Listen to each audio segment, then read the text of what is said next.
ಕೃಷಿ ನಿವಾಸ ಅಂತ. ಇದ್ರ ಬಗ್ಗೆ ಸ್ವಲ್ಪ ಇನ್ಫಾರ್ಮೇಶನ್ ಕೊಡಿ. ಹಂತದಲ್ಲಿ ಏನಿದೆ ಅದೆಲ್ಲದು ಅಡಿಕೆ ಸಿಪ್ಪೆ ಮತ್ತು ಕಾಫಿ ಸಿಪ್ಪೆನ ಕಾಂಪೋಸ್ಟ್ ಮಾಡಿದ್ದು. ಓಕೆ ಮತ್ತು ನಮ್ಮ ದನಿನ ಗೊಬ್ಬರ ಏನು ಬರುತ್ತೆ ಅದನ್ನು ಹಾಕಿ ಮಾಡಿರೋಂಥದ್ದು.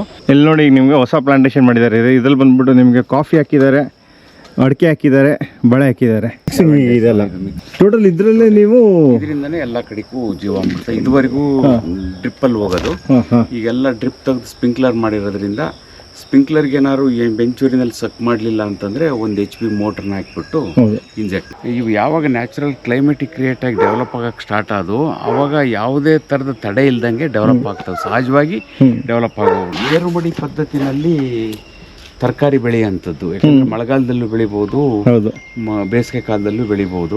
ಈಗ ಇದರಲ್ಲಿ ಬೀನ್ಸು, ಹೂಕೋಸು, ನವಿಲುಕೋಸು, ಮತ್ತಿನ್ನು ಕ್ಯಾರೆಟು, ಬೀಟ್ರೋಟು, ಮೂಲಂಗಿ ಇಲ್ಲಿದ್ರೆ ಇಲ್ಲಿ. ಸೊ ಇದು ಕಾನ್ಸೆಪ್ಟ್ ಏನಂದ್ರೆ ನ್ಯಾಚುರಲ್ ಫಾರ್ಮಿಂಗ್, ಜೀವಾಮೃತ ಉಪಯೋಗಿಸ್ಬಿಟ್ಟು ಖರ್ಚೆಷ್ಟು ಏನು ಇದ್ರ ಬಗ್ಗೆ ಅವತ್ತು ನಾವು ಕ್ಲಾಸಲ್ಲಿ ಸಂಪೂರ್ಣ ಮಾಹಿತಿ ಕೊಡ್ತೀವಿ. Good morning, welcome back to our blog. ಎಲ್ಲಿದ್ದೀವಿ ಅಂತ ನೋಡಿ, ಕೃಷಿ ನಿವಾಸ ಅಂತ. ಇದ್ರ ಬಗ್ಗೆ ಸ್ವಲ್ಪ ಇನ್ಫಾರ್ಮೇಶನ್ ಕೊಡ್ತೀವಿ, ಮತ್ತೆ ಅಪ್ಡೇಟು ಇದೆ. ಬನ್ನಿ ಈಗ ಹೇಳ್ತೀನಿ. ಇವತ್ತು ನಾವು ಚಿಕ್ಕಮಗಳೂರಿಂದ ಮುಕ್ತಿಹಳ್ಳಿಯಲ್ಲಿ ಒಂದು ಪ್ಲೇಸಲ್ಲಿ ಇದ್ದೀವಿ. ಇದು ನಂದು 2ನೇ ಬ್ಲಾಗ್. ಇಲ್ಲಿ ನಮ್ಮ ಜೊತೆ ಅರವಿಂದಣ್ಣ ಇದ್ದಾರೆ. ಅರವಿಂದಣ್ಣ, ಗುಡ್ ಮಾರ್ನಿಂಗ್. Good morning. ಏನಣ್ಣ ಸಮಾಚಾರ? ಹೇಳಿ. ಬನ್ನಿ. ಮತ್ತೆ ಇವತ್ತು ನಮ್ದೊಂದು ಹೊಸ ಕಾನ್ಸೆಪ್ಟ್ ಸ್ಟಾರ್ಟ್ ಆಗ್ತಿದೆ, ಹೊಸ ವೆಂಚರ್ ಸ್ಟಾರ್ಟ್ ಆಗ್ತಿದೆ ಹಸಿರು ಆರ್ಗ್ಯಾನಿಕ್ ಇಂದ. ಅದು ಬಂದ್ಬಿಟ್ಟು ವೆಲ್ನೆಸ್ ಇನ್ ದ ಫೀಲ್ಡ್ ಅಂತ. ಹೌದು, ಇದು ಕಂಪ್ಲೀಟ್ ನಾವು ಇಷ್ಟು ದಿನ ಮಾಡ್ತಿರೋದ್ರಿಂದ ಎಂಟೈರ್ಲಿ ಡಿಫ್ರೆಂಟ್. ಯಾಕೆ ಅಂತಂದ್ರೆ ನಮ್ಮಲ್ಲಿ ಏನಿತ್ತು ಅಂತಂದ್ರೆ ನಾವು ಇಂಟಿಗ್ರೇಟಿವ್ ಫಾರ್ಮಿಂಗ್ ತೋರಿಸಿದ್ವಿ, ಒಂಥರ ಹೈ ಈಲ್ಡ್ ಕಾನ್ಸೆಪ್ಟ್ ಅಲ್ಲಿ ನಾವು ಹೋಗಿದ್ವಿ. ಆದ್ರೆ ಏನು ಅಂತಂದ್ರೆ ನಾವೀಗ ಬಂದ್ಬಿಟ್ಟು ಆರ್ಗ್ಯಾನಿಕ್ ಬಂದಿದೆ, ಅದು ನ್ಯಾಚುರಲ್ ಫಾರ್ಮಿಂಗ್ ತೋಟಕ್ಕೆ ಬಂದಿವಿ. ಟೋಟಲ್ ಇದೆಲ್ಲ ನ್ಯಾಚುರಲ್ ಫಾರ್ಮ್ ಬಗ್ಗೆ. ಅಣ್ಣ ಇದ್ರ ಬಗ್ಗೆ ಸ್ವಲ್ಪ ಇನ್ಫಾರ್ಮೇಶನ್ ಕೊಡಿ ನೀವು. ಈಗ ನಮ್ದು ಹಸಿರು ಅಗ್ರಿ ಟೂರಿಸಂ ಏನಾಗ್ತಿತ್ತು ಅಂದ್ರೆ, ಸೊ ನಾವು ಎಲ್ಲ ಥರದ್ದು ತೋಟಗಳಿಗೆ ಹೋಗ್ತಾ ಇದ್ದು. ಈಗ ಅಲ್ಲಿ ಕೆಮಿಕಲ್ಲು, ಇನ್ನೊಂದು ಸ್ವಲ್ಪ ಕೆಮಿಕಲ್ ತೋಟಗಳು, ಬೇರೆ ಬೇರೆ ಸಿಸ್ಟಮ್ದು ತೋಟಗಳಿಗೆಲ್ಲ ಹೋಗ್ತಿದ್ದು. ಅದರಲ್ಲಿ ಹೈ ಈಲ್ಡು ಸೇರಿತ್ತು. ಬಟ್ ಏನಂದರೆ ತುಂಬ ಜನಗಳು ಅಲ್ಲಿ ಬಂದವರೆಲ್ಲ ನಮಗೊಂದು ಆರ್ಗ್ಯಾನಿಕ್ ಫಾರ್ಮು, ಅದ್ರದ್ದೊಂದು ಪ್ಯಾಕೇಜ್ ಆಫ್ ಪ್ರಾಕ್ಟೀಸ್ ಬೇಕು ಅಂತ. ಸೊ ನಮ್ಗೆ ಚಿಕ್ಕಮಂಗ್ಳೂರಲ್ಲಿ ಏನಂದರೆ ಕಾಫಿ ಪ್ಲಾಂಟೇಶನ್ ಏನಾಗ್ಬಿಟ್ಟಿದೆ ಅಂದರೆ ಎಲ್ಲ ಹೈ ಈಲ್ಡ್ ಕಾನ್ಸೆಪ್ಟ್ ಇರೋ ತೋಟಗಳೇ ಜಾಸ್ತಿ. ಆರ್ಗ್ಯಾನಿಕ್ ಫಾರ್ಮು ಅಂತ ಇವೆಲ್ಲ ಅಂದರೆ ಅವ್ರವ್ರ ಮಟ್ಟಿಗೆ ಅವ್ರವ್ರ ತೋಟದಲ್ಲಿ ಕಾಂಪೋಸ್ಟ್ ಮಾಡ್ಕೊಂಡು ಸ್ವಲ್ಪ ಕಾಂಪೋಸ್ಟ್ ಹಾಕ್ತಾ ಇದ್ದಾರೆ. ತುಂಬ ಎಂಟೈರ್ ಇದು ತೋಟ ಆರ್ಗ್ಯಾನಿಕ್ ಅನ್ನೋದು ಭಾರಿ ಕಡಿಮೆ ಆಗಿತ್ತು. ಇದೊಂದು ತೋಟ, ಇದು ನಾವು ತುಂಬ ಟೈಮು ಇಲ್ಲಿ ಅಗ್ರಿ ಟೂರಿಸಮ್ಮು ನಾವಿಲ್ಲಿ ವಿಸಿಟ್ ಮಾಡಿದ್ದೀವಿ. ಈ ತೋಟದ ಬಗ್ಗೆ ಈಗಾಗಲೇ ಎಲ್ಲರಿಗೂ ಗೊತ್ತು, ಇವರು ಇಲ್ಲಿ ಏನು ಮಾಡ್ತಿದ್ದಾರೆ ಏನು ಅಂತ. ಇದು ನ್ಯಾಚುರಲ್ ಫಾರ್ಮಿಂಗು. ನ್ಯಾಚುರಲ್ ಫಾರ್ಮಿಂಗ್ ಅಂದರೆ ಸುಭಾಷ್ ಪಾಳೇಕರ್ದು ಪದ್ಧತಿಯಲ್ಲಿ ಇವರು ಜೀವಾಮೃತನ ಪ್ರತಿ ಗಿಡಕ್ಕೆ ಥ್ರೂ ಡ್ರಿಪ್ ಕೊಡ್ತಾರೆ. ಇನ್ಯಾವುದೇ ಕೆಮಿಕಲ್ ಏನು ಇಲ್ಲಿಲ್ಲ. ಸೊ ಚಂದ್ರಶೇಖರ್ ಅವರು ಈಗ ಇದ್ರ ಬಗ್ಗೆ ಪೂರ್ಣ ಮಾಹಿತಿ ಕೊಡ್ತಾರೆ. ಈಗ ಆರ್ಗ್ಯಾನಿಕ್ ಫಾರ್ಮ್ ಅಂದ್ರೆ ಇಳುವರಿಲಿ ಹೆಚ್ಚು ಕಡಿಮೆ ಆಗೇ ಆಗುತ್ತೆ. ಈ ಕೆಮಿಕಲ್ಗೂ ಆರ್ಗ್ಯಾನಿಕ್ಗೆ ನಾವು ಹೋಲ್ಸಂಗಿಲ್ಲ, ಆಯ್ತಾ. ಬಟ್ ಇಲ್ಲಿ ಏನಾಗಿದೆ ಅಂದ್ರೆ ಖರ್ಚು ಕಡಿಮೆ, ಡಿಸೀಸ್ ಕಡಿಮೆ. ಅದಕ್ಕೆ ನಾವು ಖರ್ಚು ಮಾಡೋದು ಇಲ್ಲ. ಸರ್ ಬನ್ನಿ ಸರ್, ನೋಡಿ ನಮ್ಮ ಜೊತೆ ಇದ್ದಾರೆ ಸರ್. ಚೆನ್ನಾಗಿದ್ದೀರಾ? ಇವರು ಚಂದ್ರಶೇಖರ್ ನಾರಾಯಣಪುರ ಅಂತ, ನಮಗೆ ಭಾರೀ ಹಳೆ ಪರಿಚಯ. ಇವರು ಇಲ್ಲಿ ಈ ಕೃಷಿ ನಿವಾಸ್ ಇದರಲ್ಲಿ ಇದೊಂದು 11 ಎಕರೆ ಇದರಲ್ಲಿ ಸಂಪೂರ್ಣ ಆರ್ಗ್ಯಾನಿಕ್ ಸುಭಾಷ್ ಪಾಳೇಕರ್ ಮೆಥಡಲ್ಲಿ ಇದು ಮಾಡಿ ಸಕ್ಸಸ್ ಆಗಿದ್ದಾರೆ. ಇವತ್ತು ಇಲ್ಲಿ ಸಾವಿರಾರು ಜನ ಬರ್ತಾರೆ. ಪ್ರತಿಯೊಂದು ಅವ್ರು ಏನು ಹೇಳ್ತಾರೆ ಅದು 100ಕ್ಕೆ 100 ಸತ್ಯ. ಯಾಕಂದ್ರೆ ಅವರು ಪ್ರಯೋಗ ಮಾಡಿ ಎಲ್ಲದೂ ಹೇಳ್ತಾರೆ. ಇಲ್ಲಿ ಫೇಲ್ಯೂರ್ ಹೇಳ್ತಾರೆ, ಸಕ್ಸಸ್ ಆಗಿದ್ದು ಅವರು ಕರೆಕ್ಟ್ ಆಗಿ ಹೇಳ್ತಾರೆ. ಇಲ್ಲಿ ಸರ್ ನಿಮ್ ಮೇನ್ ಏನ್ ಕ್ರಾಪ್ ಬೆಳಿತೀರಾ? ಇಲ್ಲಿ ಮೇಜರ್ ಅಡಿಕೆ ಇದೆ. ಅಡಿಕೆ ಒಳಗಡೆಗೆ ಇಂಟರ್ ಕ್ರಾಪ್ ಮಾಡಿದ್ದು. ಮೊದಲು ಬಾಳೆ ಇತ್ತು, ಬಾಳೆ ಜೊತೆನಲ್ಲಿ ಕಾಫಿ ಇತ್ತು, ಕೋಕೋ ಇತ್ತು. ಬಾಳೆ ಕಾಫಿಗೆ ನೆರಳಾಗುತ್ತೆ ಅಂತ ಹೇಳ್ಬಿಟ್ಟು ಬಾಳೆನಾಗೆಲ್ಲ ತೆಗೆದಿದ್ದೀವಿ. ಹಾಗಾಗಿ ಈಗ ಸದ್ಯಕ್ಕೆ ಅಡಿಕೆ ಮತ್ತು ಕಾಫಿ ಮೇಜರ್ ಆಗಿದೆ. ಇನ್ನು ಕೋಕೋ ಒಂದು 500 ಗಿಡ ಇದೆ. ಅದು 1 ವರ್ಷದ ಖರ್ಚಿಗೆ ಆಗೋವಷ್ಟು ಫಲ ಅದರಲ್ಲಿ ಬರ್ತಾ ಇದೆ. ಹಾಗಾಗಿ ಅದು 3ನೇ ಹಂತದ ಬೆಳೆ. Super sir. ನಮಗೆ ಏನು ಅಂತಂದ್ರೆ ಎಷ್ಟೋ ಜನಕ್ಕೆ ಏನು ಅಂತಂದ್ರೆ ನ್ಯಾಚುರಲ್ ಫಾರ್ಮಿಂಗ್ ಗೊತ್ತಿಲ್ಲ, ಆರ್ಗ್ಯಾನಿಕ್ ಫಾರ್ಮಿಂಗ್ ಡಿಫ್ರೆನ್ಸ್ ಗೊತ್ತಿಲ್ಲ.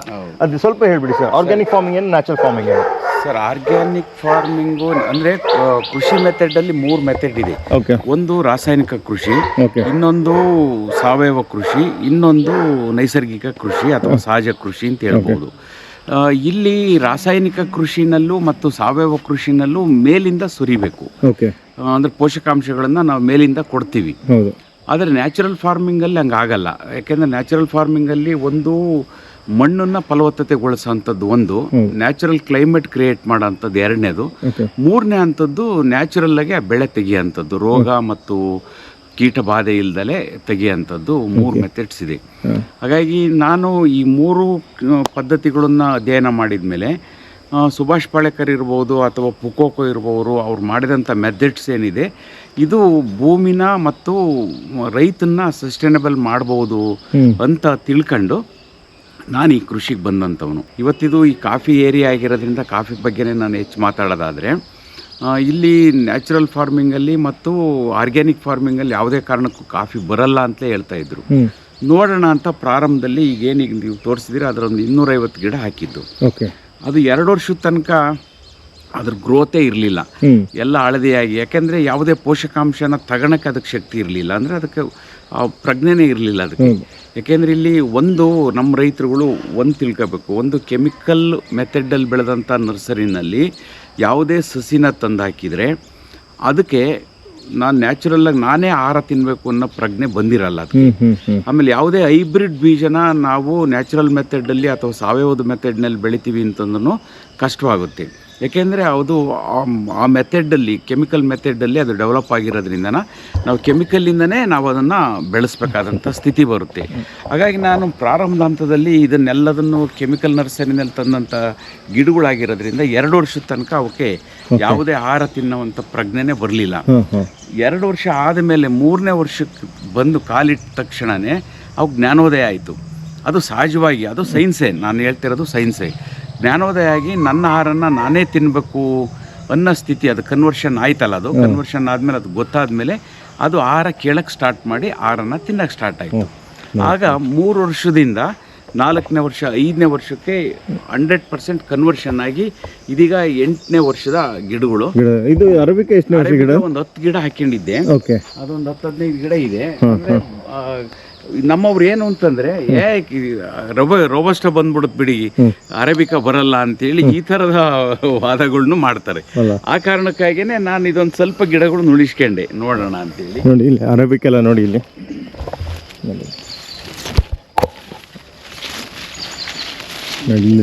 ಇಲ್ಲಿ ರೋಬಸ್ಟಾ ಇದೆ ನಿಮಗೆ. ಮತ್ತು ನಿಮಗೆ ಒಳಗೆ ಬಂದಷ್ಟು ಫೀಲ್ ಆಗುತ್ತೆ, ನಿಮ್ಗೆ ಒಂದು ಸಾಫ್ಟ್ನೆಸ್ ಇದೆ ಇದರಲ್ಲಿ ನೋಡಿ. ಇದೆಲ್ಲ ನಿಮಗೆ ರೋಬಸ್ಟದ್ದು.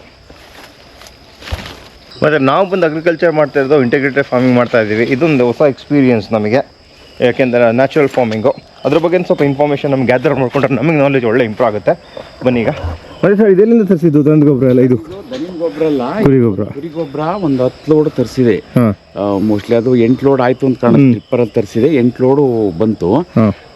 ನಂದು ಇದೇನಾಗಿದೆ ಅಂತಂದರೆ, ಈ ಕೆಳ ಹಂತದಲ್ಲಿ ಏನಿದೆ ಅದೆಲ್ಲದು ಅಡಿಕೆ ಸಿಪ್ಪೆ ಮತ್ತು ಕಾಫಿ ಸಿಪ್ಪೆನ ಕಾಂಪೋಸ್ಟ್ ಮಾಡಿದ್ದು, ಮತ್ತು ನಮ್ಮ ದನಿನ ಗೊಬ್ಬರ ಏನು ಬರುತ್ತೆ ಅದನ್ನು ಹಾಕಿ ಮಾಡಿರೋಂಥದ್ದು.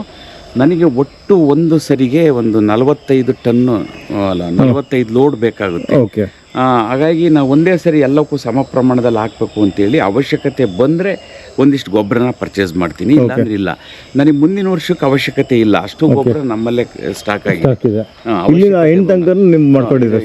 ಈಗ ಬನ್ನಿ, ಈಗ ನಾವು ಅಡಿಕೆ ತೋಟಕ್ಕೆ ಎಂಟರ್ ಆಗ್ತಾ ಇದ್ದೀವಿ. ಇಲ್ಲಿ ನೋಡ್ಬೋದು, ಈಗ ನಾವು ಈಗ ಅಡಿಕೆ ನೋಡ್ತಾ ಇದ್ದೀವಿ. ಅಡಿಕೆ ಜೊತೆಗೆ ಏನು ಅಂತಂದರೆ ಈಗ ಕಾಫಿನೂ ಹಾಕಿದ್ದಾರೆ ಇಲ್ಲಿ. ಇದೆಷ್ಟು 2 ವರ್ಷದ ಇದು ಸರ್? ಇದು 2 ವರ್ಷದ್ದು, 2 ವರ್ಷ 3 ವರ್ಷದ ಗಿಡ. ಈಗ 3 ವರ್ಷಕ್ಕೆ ಬಿದ್ದಿದೆ. ಅಂದರೆ ಮೊದಲು ಏನಿತ್ತು, ನಾನೀಗ ಮೊದಲು ತೋರಿಸಿದಿರಲ್ಲ ಅಷ್ಟೂ ಗಿಡಗಳು ಇದೇ ಥರಕ್ಕೆ ಇದ್ದಂಥದ್ದು. ಎಲ್ಲರೂ ಬೈಯೋರು, ಅಡಿಕೆ ಗಿಡ ಇದನ್ನು ಯಾಕೆ ಇಟ್ಕೊಂಡಿದ್ದೀರಿ, ಕಾಫಿ ಗಿಡನ, ಇದು ಕಾಫಿ ಗಿಡದ ಲಕ್ಷಣನೇ ಇಲ್ಲ ಅಂತ ಹೇಳೋರು. ನಾನು ಎಕ್ಸ್ಪೆರಿಮೆಂಟ್ ಮಾಡ್ಕೊಂಡ್ಮೇಲೆ ಏನು ಮಾಡಿದೆ ಅಂತಂದರೆ, ಈಗ ಇಲ್ಲಿ ಗಿಡ ಚಿಗುರು ಬಿಟ್ಕೊಂಡಿದ್ದೀನಿ. ಈ ಚಿಗುರಲ್ಲಿ ಬಲಿಷ್ಠವಾದ ಚಿಗುರನ್ನ ಆಯ್ಕೆ ಮಾಡಿ ಇದನ್ನ ಇಲ್ಲಿ ತೆಗೆದ್ಬಿಡ್ತೀನಿ. ತೆಗೆದಾಗ ಇದು ಗ್ರೋತ್ ಆಗುತ್ತೆ. ಗ್ರೋತ್ ಆದಾಗ ಇದು ನ್ಯಾಚುರಲ್ ಸಿಸ್ಟಮ್ನಲ್ಲಿ ಅಡಾಪ್ಟ್ ಆಗಿ ಬೆಳೆದಿರೋಂಥ ಸಸಿ ಇದು ಕೊಂಬೆ. ಹಾಗಾಗಿ ಇದು ಮುಂದಿನ ದಿನದಲ್ಲಿ ಅದಕ್ಕೆ ಏನು ಬೇಕು ಆಹಾರನ ಅದೇ ಕೇಳಿ ತಿಂತ ಅದು ಡೆವಲಪ್ ಆಗ್ತಾ ಹೋಗುತ್ತೆ. ಹಂಗಾಗಿ ನ್ಯಾಚುರಲ್ ಫಾರ್ಮಿಂಗ್ ಸಿಸ್ಟಮ್ನಲ್ಲಿ ಏನಾಗುತ್ತೆ ಅಂದರೆ, ನೋಡಿ ಇದೆಲ್ಲ ಈ ಕಳೆ ಸುತ್ತನೇ ಬೆಳೆದಿದೆ, ಎಲ್ಲ ಕಳೆ ಸುತ್ತನೇ ಬೆಳೆದಿರೋದ್ರಿಂದ ಈ ಕಳೆ ಇದು ಯಾವುದಕ್ಕೂ ಮಾರಕ ಆಗ್ತಾ ಇಲ್ಲ, ತೊಂದರೆ ಕೊಡ್ತಾ ಇಲ್ಲ. ಇಲ್ಲಿ ಈ ಕಳೆಗಳು ಕೆಳಭಾಗದಲ್ಲಿ ಏನಿದೆ ಅಲ್ಲಿ ಆ ಶುಷ್ಕ ವಾತಾವರಣ ಏನು ನಿರ್ಮಾಣ ಮಾಡಿಕೊಟ್ಟಿದೆ, ಅಲ್ಲಿ ಪೋಷಕಾಂಶಗಳು ಡಿಪಾಸಿಟ್ ಆಗ್ತಾ ಹೋಗ್ತವೆ ಓಕೆ ಮತ್ತು ಜೀವಾಣುಗಳಲ್ಲಿ ಡೆವಲಪ್ ಆಗ್ತಾ ಹೋಗ್ತಾವಲ್ಲ, ಆ ಜೀವಾಣುಗಳೇ ಆ ಪೋಷಕಾಂಶಗಳನ್ನು ಈ ಗಿಡಕ್ಕೆ ಕೊಡ್ತಾ ಹೋಗುತ್ತೆ. ಆಗ ಈ ಗಿಡಕ್ಕೆ ನಾನು ಖರ್ಚು ಮಾಡೋಂಥದ್ದು ಏನೂ ಇರಲ್ಲ, ಝೀರೋಕ್ಕೆ ಬಂದ್ಬಿಡ್ತೀನಿ, ಹೌದು ಖರ್ಚು ಮಾಡೋಂಥದ್ದು ಏನಿರಲ್ಲ. ಹಾಗಾಗಿ ನ್ಯಾಚುರಲ್ ಫಾರ್ಮಿಂಗ್ನಲ್ಲಿ ಖರ್ಚನ್ನು ಕಡಿಮೆ ಮಾಡ್ಕೊಂಡು ಝೀರೋಕ್ಕೆ ಹೋಗದೇ ಇದ್ರೂ ಕನಿಷ್ಠ ಒಂದು 10% ಖರ್ಚು ಮಾಡಿ 100% ಉತ್ಪಾದನೆನ ನಾವು ತೆಗಿಬೋದು ಆ ಹಿನ್ನೆಲೆಯಲ್ಲಿ. ಯಾಕೆಂತಂದರೆ ಇವತ್ತು ನಾನು ಟೋಟಲ್ ಅಡಿಕೆ, ಕಾಫಿ ಇದೆಲ್ಲದಕ್ಕೂ ನಾನು ಖರ್ಚು ಮಾಡ್ತಿರೋದ್ರಲ್ಲಿ 10% ಖರ್ಚು ಮಾಡ್ತೀನಿ ಆದಾಯದಲ್ಲಿ, ಇನ್ನು 90% ಆದಾಯ ಬರುತ್ತೆ. ಅಂದ್ರೆ ನೀವು ಮೇನ್ ಏನ್ ಹೇಳ್ತಿರೋದು ಅಂತ, ನಾವು ಆರ್ಗ್ಯಾನಿಕ್ ಮಾಡೋದಾದ್ರೆ ನಾವು ಆರ್ಗ್ಯಾನಿಕ್ ಪ್ಲಾಂಟ್ಸ್ ತಗೊಳ್ಬೇಕು, ಒಳ್ಳೇದು ಅಂತ. ಈಗ ನಾನು ಆರ್ಗ್ಯಾನಿಕ್ ಮೆಥಡ್ಸ್ನಲ್ಲೇ ಬೆಳೆದಂತ ನಮ್ಮಲ್ಲೇ ನಾನೇ ಮಾಡ್ಕೊಂಡು ಹಾಕಕ್ಕೆ ಸ್ಟಾರ್ಟ್ ಮಾಡಿದ್ವಿ. ಇದು ಗೊತ್ತಾದ್ಮೇಲೆ ಸರ್ ಈಗ ಇನ್ನೊಂದೇನು ಅಂತಂದ್ರೆ, ನಮ್ಮಲ್ಲಿ ಎಲ್ಲಿ ನೋಡಿದ್ರು ಕೆಮಿಕಲ್ದೇ ಬೆಳೆದಿರೋದು, ನಮ್ಮ ಸೀಡ್ಸ್ ತೊಳ್ತಾರೆ, ಮಾಡ್ತಾರೆ, ಎಲ್ಲ ಮಾಡ್ತಾರೆ. ಅದೇ ಆರ್ಗ್ಯಾನಿಕ್ ಮಾಡೋರಿಗೆ ಸೀಡ್ಸ್ ಎಲ್ಲ ಸಿಕ್ಕುತ್ತಾ, ಗಿಡ ಎಲ್ಲ ಸಿಕ್ಕುತ್ತಾ, ಎಲ್ಲ ಉಂಟಾ? ಸೊ ಅಂದರೆ ಆರ್ಗ್ಯಾನಿಕಲ್ಲಿ ಯಾರು ಮಾಡಿದ್ದಾರೆ ಅಂಥವ್ರ ತೋಟದಲ್ಲಿ ಬೀಜನ ಆಯ್ಕೆ ಮಾಡ್ಕೊಂಡು ಅದಕ್ಕೆ ಬೀಜಾಮೃತ ಮಾಡಿ, ಆ ಬೀಜಾಮೃತದ ಮೂಲಕವಾಗಿ ಆ ಬೀಜನ ಶುದ್ಧೀಕರಿಸಿ ಆಮೇಲೆ ಅದನ್ನು ಭೂಮಿಗೆ ಹಾಕಿ ಮೊಳಕೆ ಬರೋ ಥರದಲ್ಲಿ ಮಾಡಿ ನಂತರ ಅದನ್ನ ಪ್ಲಾಂಟೇಶನ್ ಮಾಡ್ಕೋಬಹುದು. ಅದಕ್ಕೂ ನ್ಯಾಚುರಲ್ ಫಾರ್ಮಿಂಗ್ ನಲ್ಲಿ ಸೂತ್ರಗಳಿದೆ. ಇಲ್ಲಿ ನೋಡಿ ನಿಮ್ಗೆ ಹೊಸ ಪ್ಲಾಂಟೇಶನ್ ಮಾಡಿದ್ದಾರೆ. ಇದ್ರಲ್ಲಿ ಬಂದ್ಬಿಟ್ಟು ನಿಮ್ಗೆ ಕಾಫಿ ಹಾಕಿದ್ದಾರೆ, ಅಡಿಕೆ ಹಾಕಿದ್ದಾರೆ, ಬಾಳೆ ಹಾಕಿದ್ದಾರೆ. ಎಷ್ಟು ಬಾಳೆ ಕೂತಿದೆ ಇದರಲ್ಲಿ? ಬಾಳೆ ಒಂದು 400 ಬಾಳೆ ಕೂತಿದೆ, 400 ಕಾಫಿ ಕೂತಿದೆ, 400 ಅಡಿಕೆನೂ ಕೂತಿದೆ. ಅದ್ರ ಮಧ್ಯದಲ್ಲಿ ಒಂದು 20 ಜಾಯಿಕಾಯಿ ಹಾಕಿದೀವಿ. ಜೀವಾಮೃತ ಇಲ್ಲೇ ಮಾಡೋದಲ್ಲ? ಇಲ್ಲೇ ಮಾಡೋದು. ಈಗಿದು ನಾಳೆ ಹಾಕಬೇಕು. ನಾಳೆ ಮಿಕ್ಸಿಂಗ್ ಇದೆಲ್ಲ ಮಿಕ್ಸಿಂಗ್ ಅದು ಟೋಟಲ್ ಇದರಲ್ಲೇ ನೀವು ಇದರಿಂದನೇ ಎಲ್ಲ ಕಡೆಗೂ ಜೀವಾಮೃತ. ಇದುವರೆಗೂ ಡ್ರಿಪ್ಪಲ್ಲಿ ಹೋಗೋದು, ಈಗೆಲ್ಲ ಡ್ರಿಪ್ ತೆಗೆದು ಸ್ಪ್ರಿಂಕ್ಲರ್ ಮಾಡಿರೋದ್ರಿಂದ ಸ್ಪ್ರಿಂಕ್ಲರ್ಗೆ ಏನಾದ್ರು ಬೆಂಚೂರಿನಲ್ಲಿ ಸಕ್ ಮಾಡಲಿಲ್ಲ ಅಂತಂದ್ರೆ ಒಂದು HP ಮೋಟರ್ನ ಹಾಕ್ಬಿಟ್ಟು ಇಂಜೆಕ್ಟ್ ಮಾಡ್ಬೋದು ಮೇನ್ ಪೈಪಿಗೆ. ಹಾಗಾಗಿ ಈಗ ನಾಳೆ ಅದನ್ನ ಸ್ಟಾರ್ಟ್ ಮಾಡ್ತೀವಿ. ಅಲ್ಲಿ ಓಪನ್ ಮಾಡ್ಕೊಂಡ್ರೆ ಸೀದಾ ನೀರಿಂದ. ಇದೆಷ್ಟು 1000 ಲೀಟರ್ ಅಲ್ಲ? 1750 ಕೆಪಾಸಿಟಿ, ಬಟ್ ರೆಡಿ ಜೀವಾಮೃತ 1250 ಸಿಗುತ್ತೆ. ಅಂದರೆ 6 ಎಕರೆಗೆ ಆಗುತ್ತೆ ಒಂದು ಟೈಮ್. ಮತ್ತೆ ಇದರಲ್ಲಿ ಗಸಿ ಉಳಿದಿರುತ್ತಲ್ಲ, ಮತ್ತೆ 40% ಜೀವಾಣುಗಳು ಇರ್ತವೆ. ಮತ್ತೆ ಬರೀ ನೀರು ತುಂಬಿಸಿದ್ರೆ ಮತ್ತೆ 2 ಡೇಸ್ ಮತ್ತೆ ರೆಡಿ ಆಗುತ್ತೆ. ಮತ್ತೆ 1200 ಸಿಗುತ್ತೆ. ಅಂದ್ರೆ ಒನ್ ಟೈಮ್ ಮಾಡ್ಕೊಂಡ್ರೆ ಒಂದು ವಾರದಲ್ಲಿ 2400 ಲೀಟರ್ ಸಿಕ್ಬಿಡುತ್ತೆ. ಈಗ ನಾವೇನು ಕೆಳಗಡೆ ನೋಡಿ ಬಂದ್ವಲ್ಲ, ಅದೇ ತರದ ಗಿಡಗಳು ಅದೇ ತರಕ ಇದ್ದು ಕಳೆದ 3 ವರ್ಷದ ಹಿಂದೆ ಅದೇ ತರಕ ಇದ್ದಂಥ ಗಿಡಗಳಿವು. ಇವು ಯಾವಾಗ ನ್ಯಾಚುರಲ್ ಕ್ಲೈಮೇಟಿಕ್ ಕ್ರಿಯೇಟ್ ಆಗಿ ಡೆವಲಪ್ ಆಗಕ್ಕೆ ಸ್ಟಾರ್ಟ್ ಆದವು, ಅವಾಗ ಯಾವುದೇ ಥರದ ತಡೆ ಇಲ್ದಂಗೆ ಡೆವಲಪ್ ಆಗ್ತವೆ, ಸಹಜವಾಗಿ ಡೆವಲಪ್ ಆಗೋಗ್ಬಿಡ್ತವೆ. ಅಂದ್ರೆ ನೀವು ಏನು ಹೇಳೋದು ಅಂತಂದ್ರೆ ಅದನ್ನ ಹಾಕ್ಬಿಟ್ಟು ಅದನ್ನ ನೇಚರ್ಗೆ ಬಿಟ್ಬಿಡ್ಬೇಕು ಅಡ್ಜಸ್ಟ್ ಆಗಕ್ಕೆ. ಆಮೇಲೆ ನೋಡಿ ಈ ಥರ ಬಂದಿದೆ ಅಂತ. ಈಗ ನೋಡಿ, ಇದು ಹೋಗುಣೆ ಆಗಿದ್ದ ಗಿಡ ಇಲ್ಲಿ ಭೂಮಿ ಸಸ್ಟೇನ್ ಆಯಿತು, ಇದೆಲ್ಲ ಆಗಿರೋದ್ರಿಂದ ಈ ವರ್ಷದ ಫಲನೂ ನನಗೆ ಹೋದನೇ ವರ್ಷದಕ್ಕಿಂತಲೂ ಚೆನ್ನಾಗಿ ಬರುತ್ತೆ. ಹೋದನೇ ವರ್ಷ ನಾನು 250 ಗಿಡಕ್ಕೆ 23 ಚೀಲ ಕಾಫಿ ಕೊಯ್ದ್ರಿ ಚೆರಿನ. ಈ ಸರಿನೂ ಅದನ್ನೇ ನಿರೀಕ್ಷೆ ಮಾಡ್ತಾ ಇದ್ದೀನಿ, ಒಂದು 10% ಜಾಸ್ತಿನೂ ಆಗ್ಬೋದು. ಆ ಲೆವೆಲ್ಗೆ ಕಾಫಿ ಈಗಾಗಲೇ ಸೆಟ್ ಆಗಿದೆ. ಮತ್ತೆ ಯಾವುದೇ ದನ ಇದೆ ಸರ್ ನಿಮ್ಮ ಹತ್ರ? ನನ್ನ ಹತ್ರ ಅಮೃತ್ ಮಾಲ್ ಇದೆ, ಗೀ ರಸು ಇದೆ. ಇದು ಬಿಳಿದು ಅಮೃತ್ ಮಾಲು. ಇಲ್ಲಿ ನಾವು 3 ಗೀರ್ ತಳಿಗಳು, ಅದು ತಾಯಿ, ಅದರ ಮಗಳು, ಮತ್ತು ಇದು 2ನೇ ಮಗಳು. ಹಾಗಾಗಿ ಇವು ಇಷ್ಟು ಹಸುಗಳು, ಒಂದು 5 ಹಸುಗಳು ನಮಗೆ ಇಡೀ ಜೀವಾಮೃತಕ್ಕೆಲ್ಲ ಸಾಕಾಗುವಷ್ಟು ಮತ್ತು ಘನ ಜೀವಾಮೃತ ಮಾಡ್ಕೊಳ್ಳೋದಕ್ಕೂ ಇಲ್ಲಿ ಇಷ್ಟು ಸಗಣಿ ಸಾಕಾಗಿ ಹೋಗ್ಬಿಡುತ್ತೆ. ಆಮೇಲೆ ಒಂದು ಹಸು ಇದ್ದರೆ ಕರೆಕ್ಟಾಗಿ ಒಂದು 5 ರಿಂದ 10 kg ಸಗಣಿ ಕೊಡೋಂಥ ಒಂದು ಹಸು ಇದ್ರೆ ಮನೆಯಲ್ಲಿ 30 ಎಕರೆ ಮೇಂಟೈನ್ ಮಾಡ್ಬೋದು. ಒಂದು ಹಸು ಇದ್ದರೆ 30 ಎಕರೆನ ಮೇಂಟೈನ್ ಮಾಡ್ಬೋದು. ಅಷ್ಟು ಶಕ್ತಿ ಈ ದೇಶೀಯ ತಳಿಗಳಿಗೆ ಇದೆ. ಆ ಕಾರಣಕ್ಕಾಗಿ ಇವತ್ತು ಹಿಂದೆಲ್ಲ ದೇಶೀಯ ತಳಿಗಳನ್ನ ಯಾಕೆ ಸಾಕ್ತಾ ಇದ್ರು ಅಂತಂದರೆ ಅವರಿಗೆ ವಿಜ್ಞಾನ ಗೊತ್ತಿಲ್ಲದೆ ಇದ್ದರೂ ಸಹ ಆ ಒಂದು ಹಸುವಿನಲ್ಲಿ ಕೊಡೋಂಥ ಸಗಣಿ ಮತ್ತು ಗಂಜಲದ ಮೌಲ್ಯ ಏನು ಅಂತ ಗೊತ್ತಿತ್ತು. ಆ ಕಾರಣಕ್ಕಾಗಿ ಪ್ರತಿಯೊಂದು ರೈತ ಕುಟುಂಬ ತನ್ನ ವಾಸದ ಮನೆ ಪಕ್ಕದಲ್ಲೋ, ಹಿಂಭಾಗದಲ್ಲೋ, ಮುಂಭಾಗದಲ್ಲೋ ಒಂದು ಕೊಟ್ಟಿಗೆ ಮನೆ ಮಾಡ್ಕೊಂಡು ಹಸುಗಳು ಸಾಮೀಪ್ಯದಲ್ಲೇ ಬದುಕ್ತಾ ಇದ್ರು.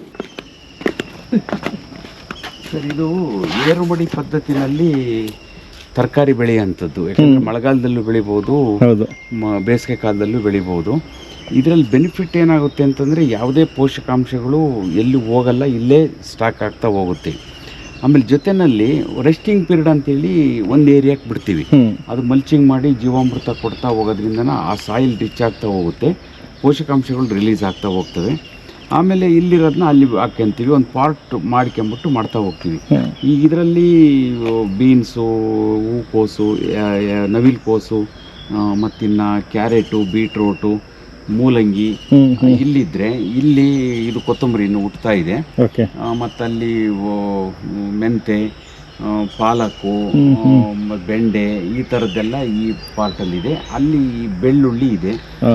ಮತ್ತು ಆ ಭಾಗದಲ್ಲಿ ಕೆಲವೊಂದಿಷ್ಟು ಬಳ್ಳಿಗಳು ಅದೆಲ್ಲ ಹಾಕಿದ್ದೀವಿ. ಇದು ನಿಮ್ದು ಮನೆಗೆ ಮನೆ ಯೂಸಿಗೆ ಮಾತ್ರ ಮಾಡಿ. ನೀವು ಹೊರಗಡೆಯಿಂದ ಏನು ತರಲ್ಲ? ಹೊರಗಡೆಯಿಂದ ಏನು ಇಲ್ಲೇ ಮಾಡ್ತೀನ ಅಂಥದ್ದು. ಆಮೇಲೆ ಸೊಪ್ಪುಗಳು ನ್ಯಾಚುರಲಾಗಿ ಸಿಗೋಂಥದ್ದು ತೋಟದೊಳಗೆ ಸಿಕ್ಬಿಡುತ್ತೆ. ಒಂಗನೆ ಇರ್ಬೋದು, ಕಟ್ಟಣಿಕೆ ಇರ್ಬೋದು, ಗಣಿಕೆ ಇರ್ಬೋದು, ಇದೆಲ್ಲದು ಅಲ್ಲೇ ಸಿಗುತ್ತೆ. ಹೌದು. ಇನ್ನು ಉಳಿದಂಥದ್ದು ಅಲ್ಲೇನು ಸಿಗಲ್ಲ ಆ ಥರದ್ದು ಇಲ್ಲಿ ಬೆಳ್ಕೊಂತೀವಿ. ಮತ್ತು ಮನೆಗೆ ಬಂದವ್ರಿಗೂ ಕೊಡ್ತೀವಿ. ನಮಗೆ ಆಗ ಉಳಿಯುತ್ತಲ್ಲ, ಇಷ್ಟನ್ನು ಏನು ತಿನ್ನಲ್ಲ, ಬಂದವ್ರಿಗೂ ಕಳಿಸ್ಕೊಡ್ತೀವಿ. ಇದು ಬೀನ್ಸು ಅಲ್ಲ, ಕೋಲ್ ಬೀನ್ಸ್. ಈಗ ಬನ್ನಿ ಇದ್ರ ಬಗ್ಗೆ ಸ್ವಲ್ಪ ವೆಲ್ನೆಸ್ ಇನ್ ದ ಫೀಲ್ಡ್ ಅಂತ ಅದ್ರ ಬಗ್ಗೆ ಇನ್ಫಾರ್ಮೇಶನ್ ಕೊಡ್ತೀನಿ. ಅದು ಬಂದ್ಬಿಟ್ಟು ಅಷ್ಟೇ, ವರ್ಷದ್ದು ಟೋಟಲ್ ಕೋರ್ಸ್ ಇರುತ್ತೆ. ಆರ್ಗ್ಯಾನಿಕ್ ಯಾರು ಮಾಡಬೇಕು, ನ್ಯಾಚುರಲ್ ಫಾರ್ಮಿಂಗ್ ಯಾರು ಮಾಡಬೇಕು ಅದ್ರ ಬಗ್ಗೆ ಇನ್ಫಾರ್ಮೇಷನ್. ಅದ್ರ ಜೊತೆಗೆ ಯೋಗನೂ ಇರುತ್ತೆ. ನಮ್ಮ ಬಾಡಿನ ಹೆಂಗೆ ನಾವು ಫಿಟ್ ಆಗಿ ಇಟ್ಕೋಬೇಕು, ಯೋಗಕ್ಕೆ ಅಡಾಪ್ಟ್ ಹೆಂಗೆ ಮಾಡ್ಕೋಬೇಕು ಅಂತ ಅದ್ರ ಬಗ್ಗೆ ಅರವಿಂದ ಇನ್ಫಾರ್ಮೇಷನ್ ಕೊಡ್ತಾರೆ. ಏನಿರುತ್ತೆ ಇದ್ರ ಬಗ್ಗೆ? ನಮ್ಮದು ಈಗಾಗಲೇ ಇದ್ರದ್ದು ಬಗ್ಗೆ ತುಂಬ ಪ್ರಚಾರ ಆಗಿದೆ.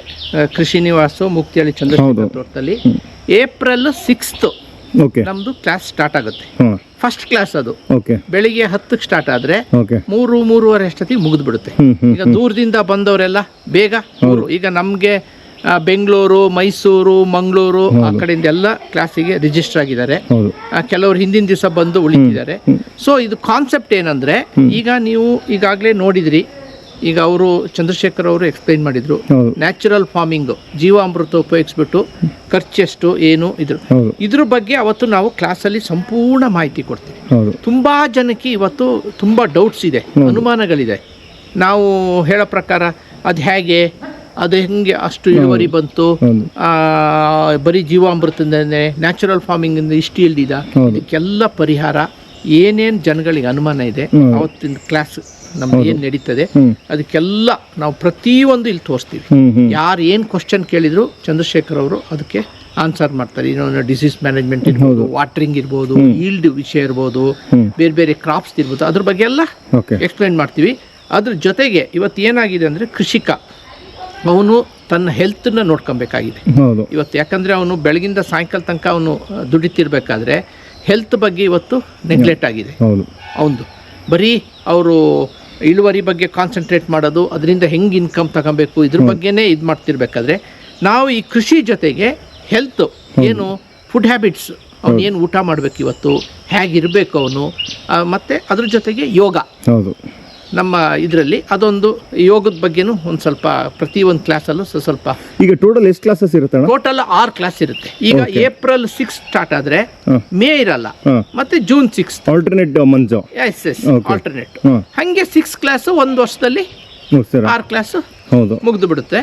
ಪ್ರತಿಯೊಂದು ಅಲ್ಲಿ ಏನು ನ್ಯಾಚುರಲ್ ಫಾರ್ಮಿಂಗ್ ಬಗ್ಗೆ, ಫಿಟ್ನೆಸ್ ಬಗ್ಗೆ, ಫುಡ್ ಹ್ಯಾಬಿಟ್ಸ್ ಬಗ್ಗೆ, ಲೈಫ್ ಸ್ಟೈಲ್, ಇದೆಲ್ಲದ್ರ ಬಗ್ಗೆ ಸಂಪೂರ್ಣ ಮಾಹಿತಿ ಅವತ್ತು ಸಿಕ್ಕುತ್ತೆ. ಈಗ 6 ಕ್ಲಾಸಲ್ಲೂ ಅವರಿಗೆ ಡೌಟ್ ಕ್ಲಿಯರ್ ಆಗಲಿಲ್ಲ ಅಂದ್ರೂ ಚಂದ್ರಶೇಖರ್ ತೋಟಕ್ಕೆ ಯಾವಾಗ ಬೇಕಾದ್ರೆ ಬರ್ಬೋದು, ಅವ್ರ ಜೊತೆ ಮಾತಾಡ್ಬೋದು, ಫೋನಲ್ಲೂ ಸಂಪರ್ಕದಲ್ಲಿರ್ಬೋದು. ಅಂತೂ ನಾವು ಏನು ಅವ್ರಿಗೆ ಇಲ್ಲಿ ಬಂದು ಕ್ಲಾಸಿಗೆ ಜಾಯಿನ್ ಆಗಿದ್ದಕ್ಕೆ ನಾವು ಸಂಪೂರ್ಣ ಮಾಹಿತಿ ಕೊಟ್ಟೆ ಅವ್ರನ್ನ ಕಳಿಸಿ ಅವ್ರನ್ನ ಎಜುಕೇಟ್ ಮಾಡೇ ಕಳಿಸೋದು. ಈಗ ನಾವು ಮತ್ತೆ ರಿಜಿಸ್ಟ್ರೇಷನ್ ಓಪನ್ ಮಾಡಿದ್ದೀವಿ. ಸ್ವಲ್ಪ ಸೀಟ್ಗಳು ಲಭ್ಯ ಇದೆ. ಇಂಟ್ರೆಸ್ಟ್ ಇರೋರು ಅಲ್ಲಿ ನಂಬರ್ ಇರುತ್ತೆ, ಕಾಂಟ್ಯಾಕ್ಟ್ ಮಾಡಿ. ಸೂಪರ್. ಬನ್ನಿ ಸರ್, ಯಾರ್ಯಾರಿಗೆ ನ್ಯಾಚುರಲ್ ಫಾರ್ಮಿಂಗ್ ಬಗ್ಗೆ ಇನ್ಫಾರ್ಮೇಷನ್ ಬೇಕು, ಕಲಿಯೋಕ್ಕೆ ಮಾತ್ರ one of the best place ಅಂತ ಹೇಳ್ಬೋದು. ಇಲ್ಲಿಗೆ ವ್ಲಾಗ್ ಏನು ಮಾಡ್ತೀನಿ, ವಿಡಿಯೋ ಇಷ್ಟ ಲೈಕ್ ಮಾಡಿ, ಶೇರ್ ಮಾಡಿ, ಸಬ್ಸ್ಕ್ರೈಬ್ ಮಾಡಿ. ನೆಕ್ಸ್ಟ್ ವ್ಲಾಗ್ ಸಿಗೋಣ. Know that they ride or die. I keep boys by my side. Know that they